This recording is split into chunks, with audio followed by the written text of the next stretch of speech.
দর্শক, বাবর আজমের চোখে নাহিদ রানা শুধু প্রতিপক্ষ নয়, নিজের ভাইয়ের মতো একজন। আগামী ম্যাচে নাহিদ রানাকে সুযোগ দেওয়ার কথাও ভাবছেন বাবর আজম। আর এটাই হতে পারে ম্যাচের বড় টার্নিং পয়েন্ট।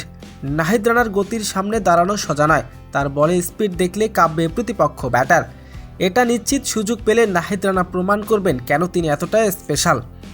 দর্শক, আসন্ন পিএসএলে পেশাওয়ার জালমির হয়ে খেলছেন নাহিদ রানা। যদিও এখনও একটি ম্যাচও সুযোগ পাননি তিনি, তবে বেশ আশাবাদী বাবর আজম। নাহিদ রানার সর্বোচ্চ বড় শক্তি তার গতি। নাহিদ রানার বলের সামনে দাঁড়ানো যে কোনো ব্যাটসম্যানের জন্য বড় চ্যালেঞ্জিং। তার বাউন্স আর গতি, আক্রমন্ত লাইন লেন্থ ইতিমধ্যে প্রতিপক্ষ ব্যাটারের কাঁপুনি ধরিয়ে দিয়েছেন তিনি। ঠিক সময় সুযোগ পেলে নিজের সামর্থ্যর প্রমাণ দিতে পুরোপুরি প্রস্তুত নাহিদ রানা।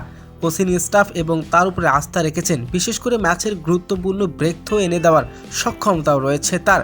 সব মিলিয়ে একটা প্রশ্ন ঘুরপাক খাচ্ছে, নাহিদ রানা কি পাবে সেই সুযোগ? আর যদিও পায়, তাহলে কি তিনি সেই সুযোগের আস্থা রাখতে পারবেন?